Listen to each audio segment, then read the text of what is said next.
नमस्कार प्यारे बच्चों, स्वागत है आप लोग का परीक्षा मार्क के बिहार बोर्ड के इस ऑफिशियल चैनल पे।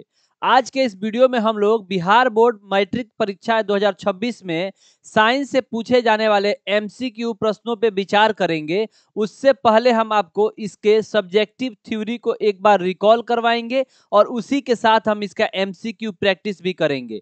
क्योंकि आप लोगों को पता है बिहार बोर्ड की जो 10वीं की एग्जाम होगी उसमें साइंस से आपके 80 प्रश्न पूछे जाएंगे सब्जेक्टिव, यानी कि आपको एग्जाम में प्रश्न पूछे जाएंगे 80 मार्क्स के और 20 मार्क्स के आपके जो है वो प्रैक्टिकल होने वाले हैं।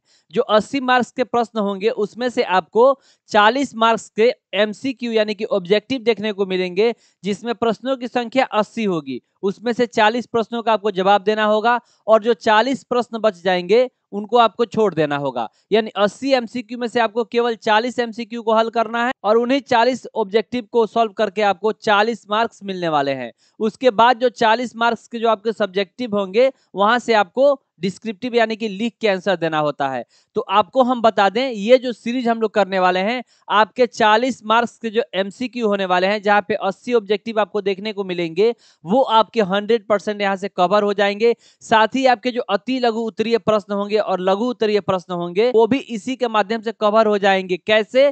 तो हम आपको एमसीक्यू कराने से पहले उसका एक थ्योरी का शॉर्ट रिवीजन करवाएंगे। क्योंकि डायरेक्ट आपसे एमसीक्यू ना पूछ के उस एमसीक्यू को पूछने से पहले उससे रिलेटेड जितने भी थ्योरी होंगे उसको हम एक बार आपका रिवीजन कराएंगे। उसके बाद से हम लोग उससे रिलेटेड जितने एमसीक्यू बन सकते हैं उन सब पे चर्चा करेंगे और आप लोगों से इसका आंसर पाने का हम उम्मीद रखेंगे। मेरे रिप्लाई करने से पहले आपको यहाँ पे कमेंट बॉक्स में अपना आंसर लिख देना है। मैं आपको दावे के साथ कहता हूं आज के इस वीडियो से आपको 5 नंबर से अधिक प्रश्न पूछे जाएंगे, यानी आपके 5 मार्क्स से अधिक आपको नंबर मिलने वाले हैं। कैसे?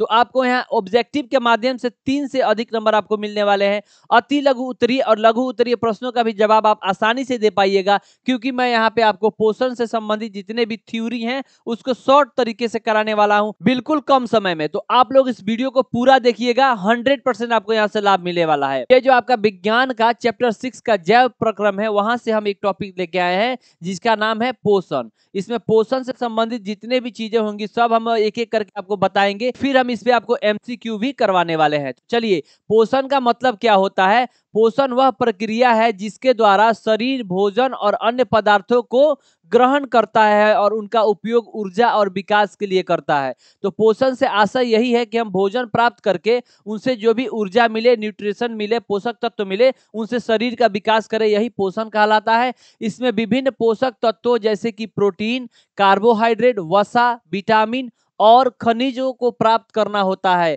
उन्हें ऊर्जा में बदलना होता है और शरीर के विकास और रख रखाव के लिए और कार्य करने के लिए उपयोगी होते हैं। तो जो पोषण के लिए जो भी तत्व इसमें शामिल होंगे, जैसे कि प्रोटीन हो गया, कार्बोहाइड्रेट हो गया, वसा हो गया, विटामिन हो गया, ये सब क्या करेंगे? तो हमें हमारे शरीर को ऊर्जा देंगे और इसके रख रखाव में मदद करते हैं। तो पोषक तत्वों का यही कार्य है। यदि आपको शॉर्ट आंसर में पूछा जाए पोषक तत्वों का क्या कार्य है, तो पोषक तत्व हमारे शरीर में ऊर्जा देते हैं, हमारे शरीर के विकास में मदद करते हैं और इसके रख रखाव में भी मदद करते हैं। तो ऐसे आप यहाँ पे 2 नंबर के शॉर्ट आंसर भी कर पाइएगा। आइए आगे देखते हैं। एक संतुलित आहार के माध्यम से अच्छा पोषण और स्वास्थ्य बनाए रखने में मदद मिलती है, साथ ही बीमारियों से जोखिम को कम करने और समग्र तंदुरुस्ती को बढ़ावा देने में मदद मिलती है। यदि आप एक संतुलित भोजन लेते हैं, संतुलित आहार लेते हैं जिसमें सभी पोषक तत्व सामान्य मात्रा में यानी जितने मात्रा में चाहिए उतना में मिल जाता है आपको, आप बिल्कुल स्वस्थ अच्छे जीवन जीने वाले हैं। तो यही आपको बताता है कि संतुलित भोजन आपको स्वस्थ रखने में मदद करता है। पोषण के प्रकार से आपको प्रश्न पूछे जाते हैं, तो पोषण के प्रकार कितने प्रकार के होते हैं आइए देखते हैं। पोषण के प्रकार कितने टाइप के होते हैं? एक पहला होता है स्वयंपोषी और दूसरा होता है विषमपोषी।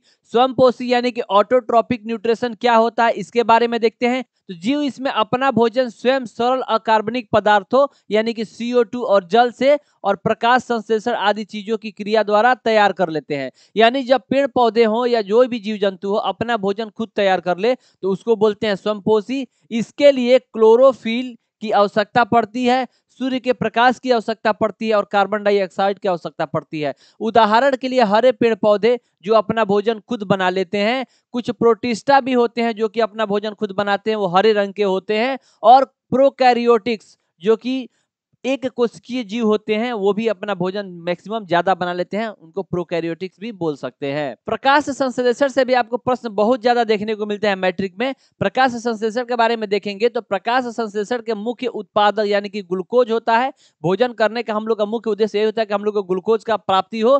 तो C6H12O6 ग्लूकोज का सूत्र याद रखिएगा, जिसे पौधे स्टार्च के रूप में संचित करते हैं। तो ये सब टॉपिक आपको याद रखना है। पौधे को जो ग्लूकोज है उसको स्टार्च के रूप में अपने पास संचित करके रखते हैं। ग्लूकोज कोशिकीय श्वसन यानी कि सेलुलर रेस्पिरेशन के लिए कोशिकीय ईंधन का कार्य करता है। जब कोशिका जब अपना श्वसन करता है वहां पे ग्लूकोज कोशिका के ईंधन के रूप में काम करता है। एक दूसरा टाइप होता है पोषण का परपोषी पोषण, जिसमें कि हेट्रोट्रॉपिक न्यूट्रिशन बोलते हैं। जीव अपना भोजन यहाँ पे दूसरों जीवों से प्राप्त करता है, ये खुद भोजन नहीं बनाता है। हरे पेड़ पौधों की तरह ये खुद भोजन नहीं बनाएगा, किसी और जीव से ही अपना भोजन प्राप्त करता है। जैसे कि मृत जीव होता है, यानी कि जो मृत जीवी होते हैं मरे हुए जीवों से अपना भोजन प्राप्त करते हैं, इनको सैप्रोफाइटिक भी बोलते हैं। मृत कार्बनिक पदार्थों से पोषण प्राप्त करते हैं, जैसे कि इसका उदाहरण हो जाएगा कवक, जैसे कि गोबर छत्ता, सूखे घास पत्ते जैविक अपघट्य बायोडिग्रेडेबल होते हैं। अब यहाँ पे क्या क्या चीज आपने देखा, तो यहाँ पे जो कवक है ये सभी गोबर छत्ता है, या सूखे पत्ते जो है जैव अपघट्य बायोडिग्रेडेबल भी होते हैं। आपसे पूछता है ये चीजें कि कौन जो चीज है वो बायोडिग्रेडेबल यानी कि जैव अपघट्य है, तो आपको याद रखना होगा सूखे पत्ते क्या होते हैं, जैव अपघट्य होते हैं। आगे देखते हैं परजीवी भी कुछ होते हैं, वो भी स्वयं पोषी नहीं होते हैं, वे परपोषी के अंदर आते हैं। तो परजीवी क्या करते हैं, पैरासाइट दूसरे जीवों से सीधे पोषण प्राप्त कर लेते हैं और हानि भी पहुंचाते हैं, उनको सीधे हानि पहुंचाते हैं। जैसे आप देखा होगा कि मच्छर हो गए, मच्छर आएगा आपके शरीर पे तो आपसे खाना तो लेता ही, आपको डंक मार के छेद करके खून पीस के बाहर निकल जाता है। तो ये परजीवी होते हैं, पैरासाइट होते हैं। आगे एक संभोजी देख रहे हैं। संभोजी का आपका एग्जाम्पल पूछे तो यह भोजन को ये अंतःग्रहण करते हैं, इंजेक्शन करते हैं। इसका उदाहरण हो जाता है अमीबा और मनुष्य, ये लोग संभोजी होते हैं, भोजन को ग्रहण करते हैं। आगे बढ़े तो देखिए मनुष्य में पोषण कैसे होता है, यहाँ से टॉपिक से आपके प्रश्न ज्यादा पूछे जाते हैं, तो इसको भी देख लेते हैं एक एक करके। मनुष्य में पोषण की बात करें, मानव में पाचन तंत्र जो होता है वही मानव में डाइजेस्टिव सिस्टम, ये पोषण में मदद करता है। कैसे, तो पाचन की जो शुरुआत होती है वो हमारे मुख से होती है। पहला बात याद रखना है कि पाचन की शुरुआत हमारे मुख से यानी कि बकल कैविटी से होती है। जब हम भोजन करते हैं तो भोजन को छोटे छोटे टुकड़ों में दांतों से चबा चबा के खाते हैं। जैसे हम दांतों से उस भोजन के टुकड़े टुकड़े करते हैं वहीं से भोजन पचना शुरू हो जाता है। तो जो कार्बोहाइड्रेट होता है उसका पाचन मुख से ही शुरू हो जाता है। उसके बाद से जो दांत होता है यानी हमारे मानुष के पाचन तंत्र में कौन कौन से ऑर्गन शामिल होते हैं, कौन कौन से पार्ट शामिल होते हैं, उनके बारे में देखेंगे और उनके रोल को भी देखेंगे। तो जो दांत होते हैं वो एक वयस्क मनुष्य में 32 दांत होते हैं, आपको याद होने चाहिए। दांत की सबसे ऊपरी कठोर परत को इनामेल कहते हैं, ये आपसे प्रश्न पूछा जाता है। दांत का जो सबसे ऊपरी परत है उसको क्या बोलते हैं, इनामेल बोलते हैं। दांतों की सफाई न करने पर दांतों पे एक दंत प्लग जम जाता है। और साथ ही याद रखना है कि दंत मंजन होता है, जो दंत मंजन जिसको टूथपेस्ट बोलते हैं, ये क्षारीय नेचर का होता है, यानी कि अल्कलाइन नेचर का होता है। ये आपके प्रश्न पूछे जाएंगे तो इसको याद रखना है। लार ग्रंथियों की बात करें, जो सलेवरी ग्लैंड होते हैं हमारे मुख में, देखे होंगे भोजन के बाद बहुत लार बनता है, वो लार पाचन में सहायक होता है। तो लार ग्रंथियों के बारे में बात करें तो इसमें 3 जोड़ी लार ग्रंथियां होती हैं। एक होता है पैरोटिड, दूसरा होता है सब मैक्सिलरी और तीसरा होता है सबलिंगुअल। ये 3 आपकी लार ग्रंथियां भोजन के पाचन में सहायक होती हैं। आगे देखना है स्वाद।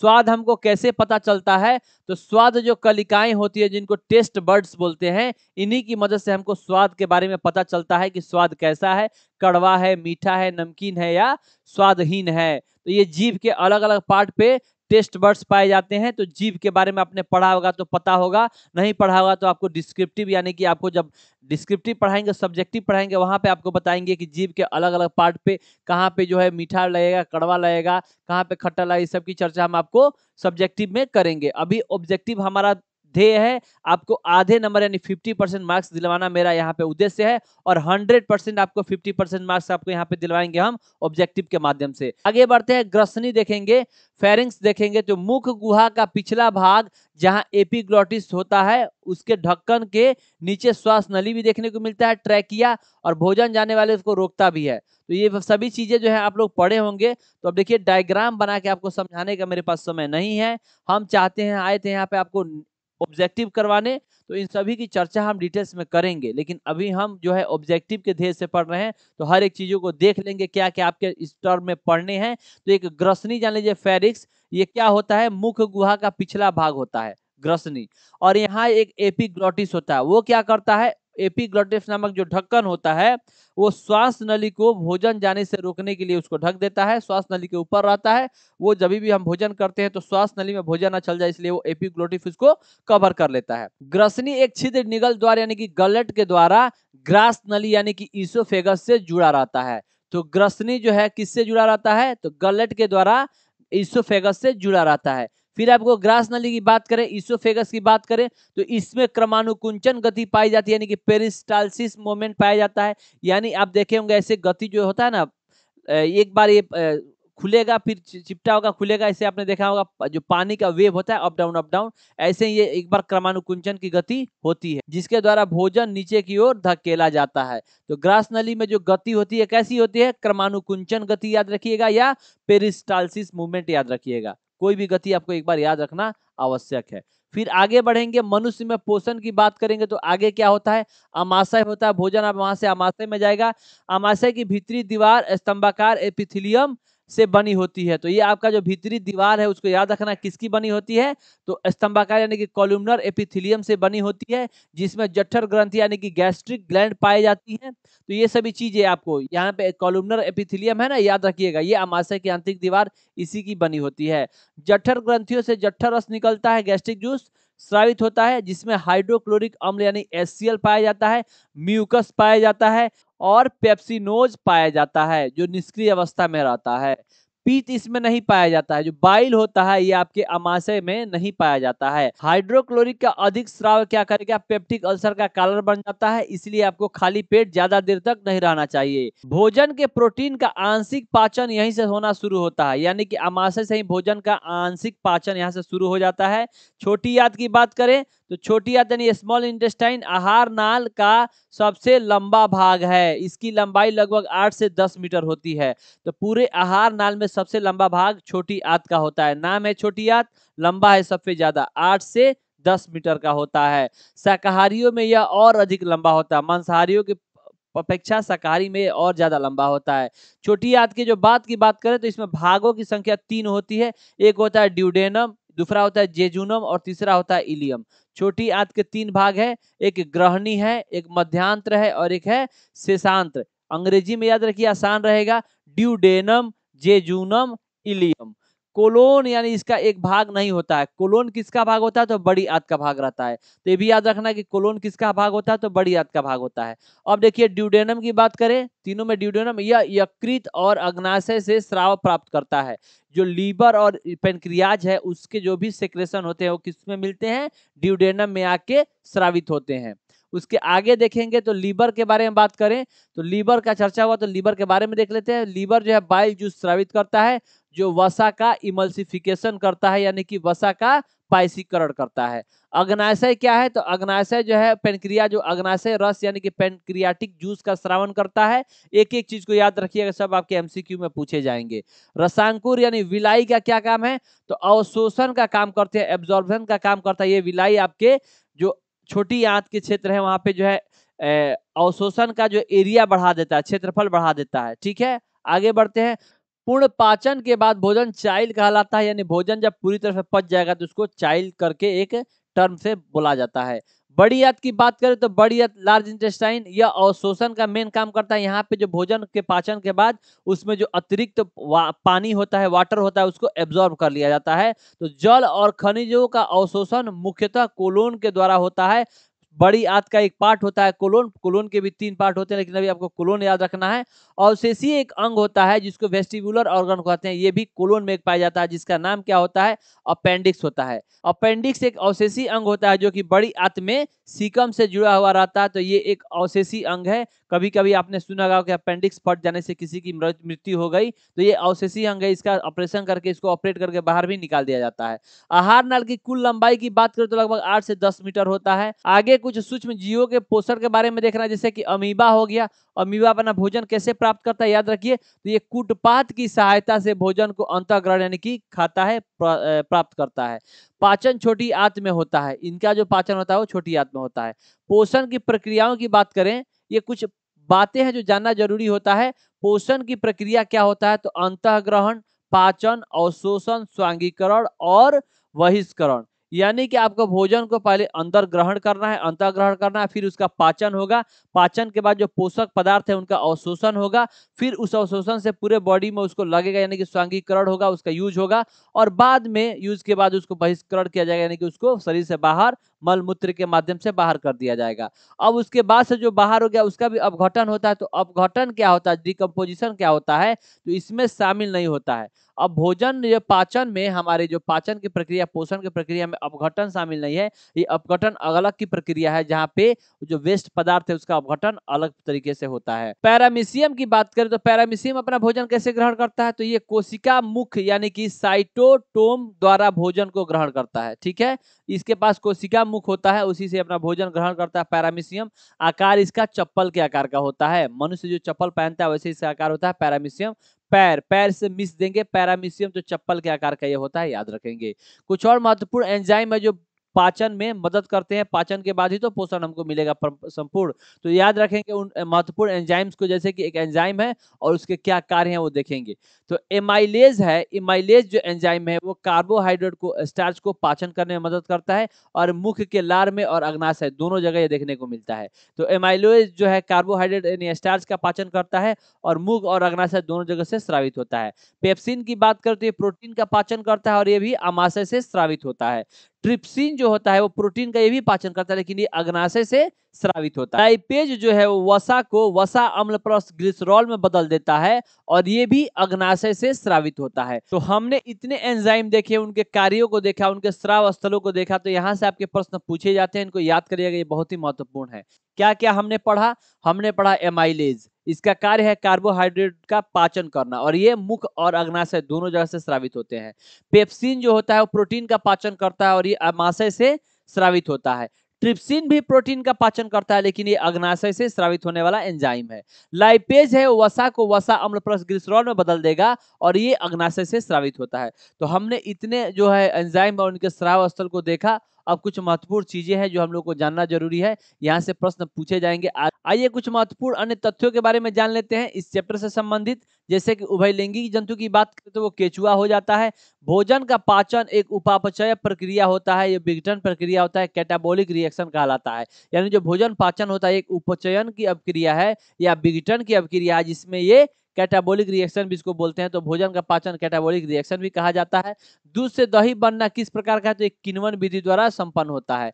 तो दूध से दही बनना एक प्रक्रिया बोलेगा, साइंस में तो भौतिक प्रक्रिया है, क्या रासायनिक प्रक्रिया, तो इसको बोलेंगे रासायनिक प्रक्रिया, लेकिन इसमें किण्वन की क्रिया के द्वारा ये कार्य होता है, तो ये भी याद रखना है। जैविक अपघट्य यानी कि बायोडिग्रेडेबल की बात करते हैं, सूखे पत्ते जो होते हैं वो प्राकृतिक रूप से बायोडिग्रेडेबल होते हैं। और जैविक अपघट्य यानी कि ऐसे नॉन बायोडिग्रेडेबल पदार्थ क्या होते हैं, तो प्लास्टिक हो गया, रबड़ हो गया, पॉलीथीन हो गया, इनका जो है डिग्रेडेबल प्राकृतिक रूप से नहीं हो पाता है। तो ये सभी टर्म भी आपको जानने आवश्यक थे। अब आपको हम इसके महत्वपूर्ण एमसीक्यू की तरफ ले चलते हैं, जो आपके प्रश्न आपके एग्जाम में पूछे जाएंगे। अभी हमने जो थ्योरी देखा उस थ्योरी पे हम एमसीक्यू भी करेंगे, और हम आपसे उम्मीद करेंगे कि आप लोग इसका रिप्लाई कमेंट बॉक्स में करेंगे। कमेंट बॉक्स आप ही लोगों के लिए रखा गया है, तो जो भी प्रश्न आपको दिखे तुरंत आपको उसका ऑप्शन कर देना है, 1 का A B C D, जो भी आपको आंसर याद आए उसको करिएगा, फिर हम तुरंत इसका प्रश्न पढ़ते पढ़ते इसका आंसर भी कर देंगे। तो हम आप लोगों से उम्मीद करते हैं जो लोग 2026 में अच्छा मार्क्स लाना चाहते हैं वो जरूर इसका रिप्लाई करेंगे। उससे क्या होगा, आपका प्रैक्टिस होगा। तो वीडियो आप डबल स्पीड पे भी देख रहे हैं तो स्टॉप करके प्रश्न पढ़ के एक का जो आंसर आपको लगता है जरूर रिप्लाई करिएगा। चलिए बिना देरी किए हुए पूरे प्रश्न को एक एक करके पढ़ेंगे, उसका आंसर करते चलेंगे, ताकि आपको ज्यादा से ज्यादा लाभ मिल सके। आप वीडियो को डबल स्पीड करके तेजी से पढ़ सकते हैं, रिवीजन करने में आपके लिए आसानी होगा। प्रकाश संश्लेषण द्वारा किस की प्राप्ति होती है, यानी प्रकाश संश्लेषण क्यों किया जाता है, किसकी प्राप्ति के लिए। तो हमने आपको बताया कि कोई भी प्रकाश संश्लेषण कर या कोई भी व्यक्ति अपना काम करता है तो उसके आपके भोजन के लिए करता है, और पेड़ पौधे भी भोजन ग्लूकोज के रूप में प्राप्त करते हैं, और इसको जमा करते हैं किस रूप में, तो स्टार्च के रूप में। पेड़ पौधे इसको जमा करते हैं स्टार्च के रूप में, याद रखिएगा, ये स्टार्च के रूप में इसको स्टोर करते हैं। तो ग्लूकोज को पेड़ पौधे स्टार्च के रूप में संग्रहित करते हैं। आगे बढ़े अगले प्रश्न की ओर। तो स्वपोषी पोषण के लिए आवश्यक तत्व क्या है? क्या चाहिए स्वपोषी पोषण के लिए? क्या CO2 चाहिए, क्लोरोफिल चाहिए, सौर प्रकाश चाहिए, इनमें से सभी चाहिए? तो जब जो स्वयंपोषी होते हैं, जो अपना भोजन खुद बनाते हैं, वो हरे पेड़ पौधे होते हैं और हरे पेड़ पौधों के लिए क्लोरोफिल की आवश्यकता होती है, कार्बन डाइऑक्साइड की आवश्यकता होती है और सूर्य के प्रकाश की आवश्यकता होती है। ये सभी किसमें है? ये ए, बी और सी तीनों चाहिए, यानी कि सभी इसके राइट आंसर होने वाले हैं। तो इनमें से सभी इसका राइट आंसर हो जाएगा। अगले प्रश्न में बढ़ेंगे। निम्न में से कौन सा एक जैविक प्रक्रम द्वारा अपघटित होने वाला अपघट्य पदार्थ है? यानी कौन है जो कि बायोडिग्रेडेबल है, जो आसानी से प्राकृतिक रूप से जैव अपघटित हो जाएगा? सूखे पत्ते, पॉलीथीन गैस या रबड़ या प्लास्टिक की बोतलें? तो हमने आपको बताया जो सूखे पत्ते हैं वो बायोडिग्रेडेबल होते हैं नेचुरली, बाकी ये जो पॉलीथीन हो गया, रबड़ हो गया, प्लास्टिक हो गया, बायोडिग्रेडेबल होते हैं, यानी कि अपघट्य ये नहीं होते हैं। आगे देखेंगे तो कवक में पोषण की कौन सी विधि पाई जाती है? कवक अपना पोषण कैसे करते हैं? ये मृत जीवी होते हैं, समभोजी होते हैं, स्वयंपोषी होते हैं, इनमें से कोई नहीं। तो ये स्वपोषी तो नहीं होते हैं, ये समभोजी भी नहीं होते हैं, ये होते हैं मृत जीवी। मृत जीवी हमने आपको अभी थ्योरी में बताया। आगे बढ़ते हैं अगले प्रश्न की ओर। भोजन का पाचन किस प्रकार का अभिक्रिया है? हमने आपको लास्ट में बताया भी भोजन की पाचन किस प्रकार की अभिक्रिया है। तो ये एक तरह का उपचयन की अभिक्रिया है, उपचयन का कार्य करता है ये, तो उपचयन की अभिक्रिया हो जाती है। अगला प्रश्न है निम्नलिखित में से कौन सा एक उभयलिंगी जंतु है? उभयलिंगी जंतु का हमने आपको एग्जाम्पल बताया कि केचुआ उभयलिंगी होता है। देखिए केचुआ कहाँ पे है, केचुआ इसका उभयलिंगी जंतु हो जाएगा। आगे बढ़ते हैं अगले प्रश्न की ओर। तो बताना है आपको एक वयस्क मनुष्य के लिए कितने दांत होते हैं? यानी जब व्यक्ति वयस्क हो जाता है तो उसमें दांतों की संख्या कितनी होती है? ऑप्शन आपके हैं 28, 30, 32 या 34। तो आपको पता होगा दांतों की संख्या 32 होती है मनुष्य में, लेकिन दूध के दांत जो होते हैं ना, मिल्क टीथ, वो 20 ही होते हैं। जो छोटे बच्चे होते हैं उनमें 20 दांत ही होते हैं, मिल्क के दांत। तो जान लीजिएगा दूध के दांत कितने होते हैं? तो दूध के दांतों की संख्या 20 होती है, जिनको मिल्क टीथ बोलते हैं। दांत के बारे में बहुत सारी जाते हैं। दांत 2 बार जीवन काल में आते हैं, दो वैरायटी के होते हैं, मसूड़े में दबे रहते हैं, इम्बेडेड होते हैं, और उसमें मिल्क के दांत के फॉर्मूले भी होते हैं। तो आपको अभी यहीं पे जितना जानना था इस MCQ के लिए उतना हम आपको बताए। जब हम आपको सब्जेक्टिव पढ़ाएंगे डिटेल्स में तो आपको इसके बारे में पूरा डिटेल्स बताएंगे कि दांत का फॉर्मूला क्या होता है, दांत का ऊपरी परत क्या होता है, उसके रूट क्या होते हैं, कहाँ पे वांसपेशिया पाए जाएंगे, दांत में झिंझनाहट क्यों होता है, दांत में कैविटी कहाँ पे अटैक करते हैं, एनामेल सबसे कठोर है तो उसके नीचे वाले परत को क्या बोलते हैं, सब कुछ चीजें देखेंगे। लेकिन अभी जो है आप लोग एग्जाम के दृष्टि से जो MCQ है, बहुविकल्पीय प्रश्न है, जहां से आपको आधे सिलेबस के कवर किए जाएंगे, तो उसको हम लोग फोकस करके आगे बढ़ते हुए चलते हैं। आगे बढ़ेंगे अगले प्रश्न की ओर। यह है ग्लूकोज के एक अणु में ऑक्सीजन के कितने परमाणु होते हैं? ग्लूकोज के एक अणु में ऑक्सीजन के कितने परमाणु होते हैं? तो ये आपको कैसे क्लियर होगा? तो आपको यहाँ पे ग्लूकोज का फॉर्मूला याद होना चाहिए, C6H12O6। ये ग्लूकोज का सूत्र हो गया। अब इसमें देखिए तो ऑक्सीजन कितना है, तो एक ग्लूकोज का फॉर्मूला है C6H12O6। यहाँ पे ऑक्सीजन कितना दिख रहा है? 6 दिख रहा है, तो राइट आंसर हो जाएगा 6। 6 इसमें ऑक्सीजन है। एक ग्लूकोज अणु में कितना ऑक्सीजन है? 6। कार्बन पूछेगा तो 6, हाइड्रोजन पूछेगा तो 12। याद रहेगा। पीत रस कहां से स्रावित होता है? तो पीत जो जमा होता है पित्ताशय में, गॉल ब्लाडर में, लेकिन पित्त स्रावित कहां से होता है? तो ये होता है आपके यकृत से। याद रखिएगा, यकृत से स्रावित होता है और जमा होता है पित्ताशय में। दांतों को साफ करने के लिए दंत मंजन प्राय उपयोग होते हैं। क्यों? क्योंकि जो दंत मंजन होते हैं किस नेचर के होते हैं? क्या वो अम्लीय होते हैं, क्षारीय होते हैं या उदासीन होते हैं? आपके पास ऑप्शन है, क्षारीय होते हैं, अम्लीय होते हैं, लवण युक्त होते हैं, इनमें से कोई नहीं। तो हमने आपको पढ़ाया कि इसका जो है प्रकृति क्षारीय होता है, दंत मंजन यानी कि टूथपेस्ट का। आगे बढ़ते हैं। कौन सा एंजाइम वसा पर क्रिया करता है? वसा पे कौन कार्य करता है? क्या वो पेप्सिन है, ट्रिप्सिन है, लाइपेज है या एमाइलेज है? तो हमने आपको बताया कि जो एमाइलेज है वो क्या करता है? वसा का पाइसीकरण करता है, इमल्सिफिकेशन करता है। आगे बढ़ेंगे। ग्लूकोज का रासायनिक सूत्र निम्नलिखित में से कौन सा है? अब वही आपको ग्लूकोज का रासायनिक सूत्र भी पूछ दिया, तो बताइए C2H5OH या C6H6O6 या C6H12O6। तो क्या इसका राइट आंसर वाला या CH4 हो जाएगा? अभी हमने आपको पिछले प्रश्न में इसके बारे में बताया, तो आप लोग राइट कमेंट करके बताइएगा कि इसका राइट आंसर क्या होगा। ऐसे हम तो बताने ही वाले सभी प्रश्नों का जवाब C6H12O6 इसका राइट आंसर हो जाएगा। बाकी आप लोग भी कमेंट करते जाइएगा। अगले प्रश्न है, दांत की सबसे ऊपरी परत को क्या कहते हैं? तो सबसे ऊपरी परत को बोला जाता है इनामेल। ठीक है, फिर आगे बढ़ते हैं अगले प्रश्न की ओर। अगला प्रश्न है, मानव का आहार नाल का सबसे लंबा भाग क्या है? सबसे लंबा भाग कौन सा होता है? तो हमने आपको बताया छोटी आंत, नाम है छोटी आंत, है सबसे बड़ा भाग। इसके 3 पार्ट भी होते हैं छोटी आंत के, याद रखिएगा, ड्यूडेनम, जेजुनम और इलियम। आपसे प्रश्न पूछे जा सकते हैं। निम्नलिखित में से स्वयंपोषी कौन है, बताना है। हरे पेड़ पौधे हैं, मछली है, कीट है या अमीबा है? तो ये तो आपको इजी बता पाएंगे कि हरे पेड़ पौधे क्या होते हैं, स्वपोषी होते हैं। आगे बढ़ेंगे अगले प्रश्न की ओर। अगला प्रश्न क्या कहता है जी, तो निम्नलिखित में से कौन ट्रिप्सिन एंजाइम का कार्य है? ट्रिप्सिन एंजाइम क्या करता है? तो आपको बताए थे ये प्रोटीन का पाचन करता है। ट्रिप्सिन है या पेप्सिन है, दोनों क्या करते हैं, प्रोटीन का पाचन करते हैं। अगले प्रश्न की ओर बढ़ेंगे। अगला प्रश्न है, मुख्य गुहा में आहार का कौन सा भाग पाचन करता है? यानी मुख्य गुहा में आहार का कौन सा भाग पाचन होता है, यानी क्या पच जाता है वहां पे? क्या वहां पे प्रोटीन पचता है, यानी कार्बोहाइड्रेट पचता है, वसा पचता है या न्यूक्लिक एसिड? हमने आपको बताया पाचन की शुरुआत मुख से होती है और मुख में ही कार्बोहाइड्रेट का पाचन शुरू हो जाता है। तो राइट आंसर आपका होने वाला है बी। यहाँ पे कार्बोहाइड्रेट का पाचन मुख से शुरू हो जाता है, तो राइट आंसर इसका बी हो जाएगा। मुख गुहा यानी बकल कैविटी से कार्बोहाइड्रेट का ही पाचन शुरू होता है। आगे है, पौधों में भोजन किस रूप से जमा होता है? हमने आपको बताया पौधे भी भोजन बनाते हैं ग्लूकोज पाने के लिए, लेकिन ग्लूकोज को किस रूप में वो लोग जमा करते हैं? तो वो लोग जमा करते हैं स्टार्च के रूप में, और हम लोग जमा करते हैं ग्लाइकोजन के रूप में। मनुष्य में भोजन में जो ग्लूकोज होता है वो जमा होता है ग्लाइकोजन के रूप में, और पेड़ पौधे जमा करते हैं स्टार्च के रूप में। आगे बढ़े अगले प्रश्न की ओर। अगला प्रश्न क्या कहता है, स्वपोषी पोषण होता है क्या? तो स्वपोषी पोषण क्या होता है, किसमें पाया जाता है? पौधों में पाया जाता है, कवक में पाया जाता है, कुछ प्रोटिस्टा और प्रोकैरियोटिक्स में भी पाया जाता है। तो इसका राइट आंसर क्या होने वाला है? क्या ये कवक में देखने को मिलता है? तो नहीं, ये बिल्कुल 100% कवक में नहीं होगा। कवक जो होता है मृत जीवी होते हैं, मरे हुए जीव जंतुओं से अपना भोजन पाते हैं। तो इसका राइट आंसर होगा पौधे भी हो जाएगा, कुछ प्रोटिस्टा और प्रोकैरियोटिक। तो ए और सी होगा, और ऑप्शन डी में ए और सी दोनों दिया गया है। तो राइट आंसर इसका होने वाला है डी। जितने लोग डी करेंगे वो बिल्कुल सही करेंगे। हमने आपको क्या बोला कि आप लोग जो है कमेंट करिएगा अपना राइट आंसर, ताकि आप लोग का कॉन्फिडेंस ज्यादा बिल्ड हो। और हम ये सीरीज थोड़ा तेजी से इसलिए चला रहे हैं ताकि आप लोग रिवीजन कर पाए। ये सीरीज आप लोग को 100% मैट्रिक 2026 के एग्जाम में मदद देने वाला है। यहाँ से आपके कोई भी प्रश्न छूटने वाले नहीं। यदि पोषण से एक भी सवाल आ जाए तो इससे बाहर नहीं जाएगा, ये मैं आपको लिख के दे सकता हूँ दावे के साथ। ठीक है, तो इसको जरूर पढ़िए। ग्रहणी भाग है किसका? ये ग्रहणी जो होता है वो किसका भाग होता है?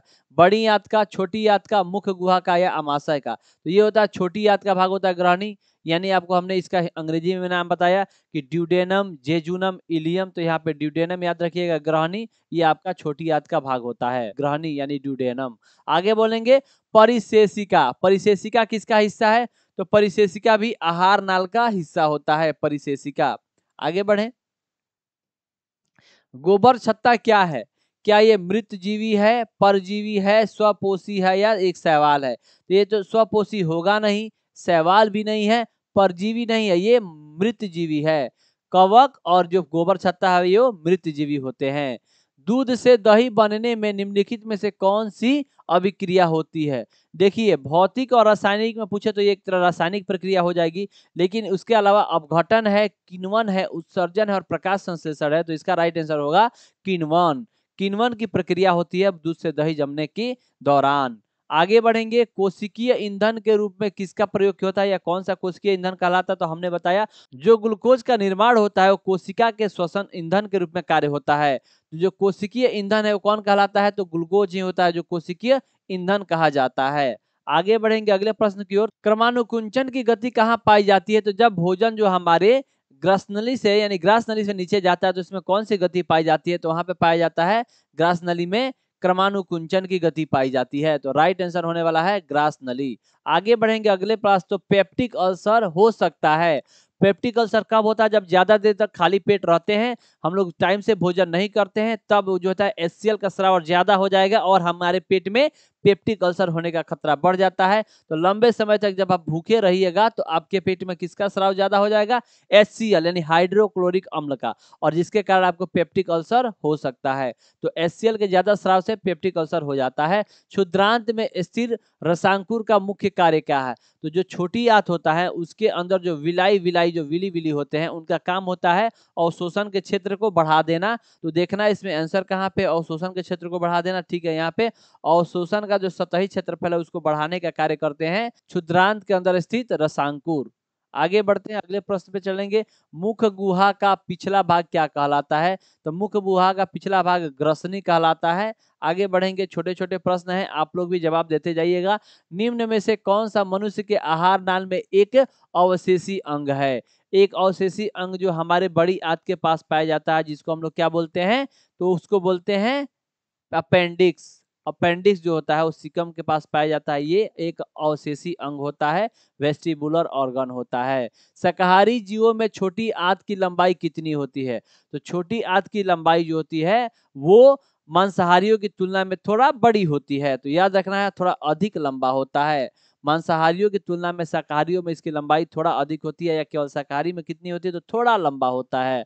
छोटी आंत में पूर्ण रूप से पचा हुआ भोजन क्या कहलाता है? जब छोटी आंत में पूर्ण तरह से भोजन पच जाए तो उसको बोलते हैं चाइल। काइम नहीं, चाइल। काइम किसको बोलते हैं? जब ये अमाशय में भोजन रहता है और उसको जो है चर्निंग की प्रक्रिया के द्वारा उसको मथा जाता है तो उसको बोलते हैं काइम। अभी यहाँ पे कहा जाएगा चाइल, ठीक है, पचने के बाद। कूटपात किसमें पाया जाता है? कौन किस जीव में पाया जाता है कूटपात? तो जीव की बात करें तो जो अमीबा होता है इसमें कूटपात पाया जाता है और इसी के माध्यम से अपना भोजन ग्रहण करता है, ये भी याद रखना है। इनमें से कौन मनुष्य के मुख गुहा में पाई जाने वाली लार ग्रंथि नहीं है? कौन सी लार ग्रंथि मनुष्य के मुख गुहा में नहीं पाई जाती? हमने आपको तीन लार ग्रंथि के बारे में बात किया। एक पैरोटिड भी बताया, सब लैंग्युअल, सब मैंडिबुलर बताया और सब लिंगुअल बताया। ये जो अग्नाशय है ये आपका लार ग्रंथि नहीं है, ये क्या है? पाचन तंत्र का हिस्सा है। आगे बढ़ेंगे अगले हिस्से में। तो दांतों की अच्छी प्रकार से सफाई नहीं करने पर दांतों पर बनने वाला एक अस्थाई परत क्या कहलाता है? जो दांतों पे जम जाने वाला स्थायी परत है ना, उसका नाम आपको बताना है। तो हमने आपको बताया ये दंत प्लाक कहलाता है। दंत प्लाक बैठ जाते हैं आपके दांतों पे यदि आप दांतों को अच्छे से सफाई नहीं करिएगा। तो क्षारीय जो टूथपेस्ट होते हैं वही इसको हटा पाते हैं। मनुष्य को भोजन के विभिन्न स्वादों का ज्ञान निम्नलिखित में से किसके कारण होता है? हमें टेस्ट के बारे में जानकारी कैसे पता चलता है? तो हमें टेस्ट के बारे में जानकारी जो स्वाद कलियां होती हैं उनके माध्यम से होता है, और ये स्वाद कलियां हमारे जीभ पे विराजमान होती हैं। आगे बढ़ेंगे अगले प्रश्न पे। तो मनुष्य के आहार नाल की लंबाई कितनी है? तो 8 से 10 सेंटीमीटर, गलती हो जाएगा, मीटर नहीं, मीटर में होता है। तो इसका राइट आंसर होने वाला है मनुष्य के आहार की लंबाई 8 से 10 मीटर होती है। आहार नाल की लंबाई 8 से 10 मीटर होती है। आगे बढ़ेंगे। पैरामीशियम में भोजन को अंतःग्रहण करने के लिए शरीर की किस रचना में होता है? यानी उसके शरीर में कैसी रचना होती है जो भोजन का ग्रहण करता है? तो भोजन ग्रहण करता है भोजन रसधानी नहीं, बिल्कुल नहीं। यहाँ पे सीलिया से नहीं, यहाँ पे कोशिका मुख पाया जाता है उनके अंदर जहां से वो भोजन को ग्रहण करते हैं। और कूटपात से करते हैं अमीबा। अमीबा में भोजन का पाचन किस अंगक में होता है? तो यहाँ पे उनके भोजन के पाचन की बात कर रही है। ये कूटपात है, यहाँ से क्या करता है? ये भोजन को ग्रहण करता है। ये भोजन को यहाँ से ग्रहण करेगा। कूटपात से भोजन ग्रहण करता है। क्या करता है जी? भोजन ग्रहण करता है। अब हमसे पूछ रहा है कि पाचन कहाँ पे होता है? तो भोजन, इसका पाचन जो होता है अमीबा में, इसके रसधानियों में होता है। भोजन इसके रसधानी में जाके पाचन होता है। उसके पास डाइजेस्टिव सिस्टम ज्यादा नहीं होता है, एक कोशिकीय जीव है, तो वहां उसके रसधानी में भोजन का पाचन होता है। निम्नलिखित में से कौन सा अमीबा में पोषण की प्रक्रियाओं में से एक नहीं है? क्या उसमें नहीं होता? क्या उसके अंदर अंतःग्रहण होता है? बिल्कुल होता है। भोजन को पकड़ता है कूटपात के विधि से, पाचन भी करता है, बहिष्करण भी करता है अमीबा, लेकिन क्या नहीं करता है? तो अपघटन नहीं करता है। भोजन में जो अमीबा है वो अपघटन की प्रक्रिया नहीं करता है, अंतःग्रहण करता है, पाचन करता है, बहिष्करण करता है, यानी वो वहां पे अपघटन की क्रिया नहीं करता है। निम्नलिखित में से किस रचना की मदद से अमीबा अपना भोजन ग्रहण करता है? अब कौन सा रचना? हमने अभी आपको बताया कूटपात से करता है। तो जो कूटपात होता है उसके अंदर ये भोजन पकड़ के ग्रहण करने का कार्य करता है। छोटी आंत में भोजन का पाचन पूर्ण होने के बाद क्या कहलाता है? फिर आपको बताया कि भोजन का पूर्ण पाचन होता है छोटी आंत में, उसको क्या बोलते हैं? चाइल कहते हैं। क्या बोलते हैं जी? चाइल कहा जाता है। आगे बढ़े। निम्नलिखित में से यानी इनमें से किस संरचना के कारण मुख गुहा से जो भोजन होता है वो श्वास नली में नहीं जा पाता? तो हमने आपको बताया श्वास नली के ऊपर एक एपिग्लोटिस नामक संरचना होता है जो भोजन को श्वास नली में जाने से रोकता है। जब हम भोजन करते हैं तो एपिग्लोटिस श्वास नली को बंद कर देता है और भोजन चला जाता है ग्रसनी यानी कि भोजन वाली नली में। तो यहाँ पे आपका ऑप्शन होगा एपिग्लोटिस, यानी कि एपिग्लोटिस के कारण ही भोजन जो होता है वो श्वास नली में नहीं जा पाता है। आगे बढ़ेंगे अगले प्रश्न पे। इनमें से कौन अमाशय ग्रंथि या जठर ग्रंथि का भाग नहीं है? आपके ऑप्शन है म्यूकस कोशिकाएं, जाइमोजिन कोशिकाएं, मूल पित्तवाहिनी या अम्लजन कोशिकाएं। तो यहाँ पे आपसे पूछा जा रहा है अमाशय ग्रंथि का भाग कौन सा नहीं है।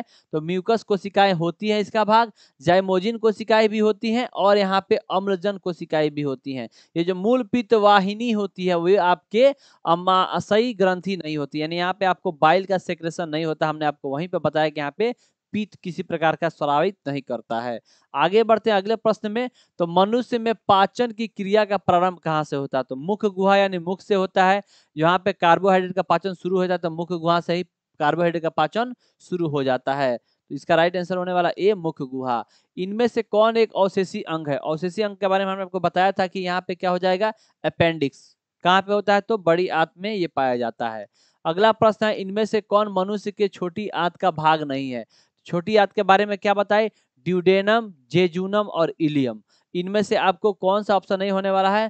तो जेजूनम होता है, इलियम होता है, ड्यूडेनम होता है, कोलम इसका नहीं होता है। कोलोन किसका पार्ट होता है? तो ये होता है आपके कोलोन बड़ी आंत का पार्ट होता है। आगे बढ़ेंगे। इनमें से क्या जठर रस में मौजूद नहीं होता? अब जठर रस में क्या मौजूद नहीं होता है? तो हाइड्रोक्लोरिक एसिड होता है, म्यूकस भी होता है, पेप्सिनोज भी होता है, पीत यहाँ पे नहीं होता है। ठीक है, राइट आंसर होने वाला है पीत। जठर रस में पीत नहीं होता है। आगे बढ़ते हैं। इनमें से किस छिद्र के द्वारा ग्रसनी जो है ग्रास नली से जुड़ा होता है? आपके ऑप्शन है निगल द्वार यानी इसोफेगस, कंठ द्वार, मल द्वार या इनमें से कोई नहीं। तो इसोफेगस हमने आपको बताया जो निगल द्वार है वो ग्रसनी को ग्रास नली से जोड़ने का कार्य करता है। तो राइट आंसर आपका हो जाएगा ए, यानी कि इसोफेगस निगल द्वार। आगे बढ़ते हैं अगले प्रश्न की ओर। मनुष्य के दांत की सबसे ऊपरी परत क्या कहलाती है? हमने आपको बताया सबसे कठोर पदार्थ यही है उसका पार्ट का, क्या? इनामेल। इनामेल दांत का सबसे ऊपरी परत होता है। सॉरी, पेज बदल गया। इनामेल सबसे ऊपरी परत होता है, तो यही आपका राइट आंसर वाला दांत का सबसे ऊपरी परत। अगला प्रश्न है इनमें से कौन सा वसा को वसा अम्ल और ग्लिसरॉल दोनों में बदल देता है? ये कार्य करता है आपका लाइपेज। लाइपेज नामक जो एंजाइम होता है वो आपको वसा को बदल देता है। वसा अम्ल और ग्लिसरॉल दोनों में बदलने का कार्य करता है लाइपेज। राइट आंसर होने वाला है बी, लाइपेज। आगे बढ़ते हैं अगले प्रश्न की ओर। अमाशय की दीवार में होने वाला घाव पेप्टिक अल्सर निम्नलिखित में से किसके अत्यधिक स्राव से होता है? किसके अधिक स्राव से पेप्टिक अल्सर हो जाता है? ऑप्शन आपके हैं अम्लीय स्राव के कारण, गैस्ट्रिक लाइपेज के कारण, सक्रिय पेप्सिन के कारण या म्यूकस के कारण। तो ये हो जाएगा अम्लीय स्राव जो कि HCl होता है। HCl के ज्यादा स्राव से ये होता है। और HCl का ज्यादा स्राव कब होता है? भूखे रहने के कारण होता है। आगे बढ़ेंगे अगले प्रश्न की ओर। तो 52 नंबर जो आपका प्रश्न है, लगभग हम लोग अब अंतिम कड़ी की तरफ आ चुके हैं। अमाशय की भीतरी दीवार पर किस प्रकार की कोशिकाओं का स्तर होता है? तो हमने आपको बताया एपिथेलियम आपको याद रखना है। एपिथेलियम और कैसा? तो कॉलुमनर एपिथेलियम, सल्काब एपिथेलियम कोशिका नहीं, क्यूबाइड एपिथेलियम कोशिका नहीं, पछमल नहीं। यहाँ पे आपको स्तंभाकार यानी कि कॉलुमनर एपिथेलियम सेल्स पाए जाते हैं अमाशय की आंतरिक दीवारों पे। ये आपका राइट आंसर होने वाला है डी। याद रखिएगा, एक एक पॉइंट आपके लिए आवश्यक है। ये था आपका अंतिम प्रश्न 52। तो हमने केवल न्यूट्रिशन यानी पोषण से 52 प्रश्नों का ऑब्जेक्टिव कराया, जहां से आपके 4 से 5 प्रश्न इजीली बन पाएंगे, क्योंकि आपको एक चैप्टर यानी एक सिलेबस से 2 से 3 गुना प्रश्न देखने को मिलेंगे। क्योंकि आपके यहाँ 13 से 14 चैप्टर ही हैं साइंस में और आपको 80 MCQ देखने को मिलेंगे। तो हर चैप्टर से कम आपको 4 या 5 प्रश्न देखने को मिलेंगे। तो 4-5 यानी कि इस चैप्टर से भी आपको 5 प्रश्न मिलेंगे। तो इस टॉपिक से यदि आपके 5 प्रश्न आते हैं तो आप छोड़ने वाले नहीं हैं।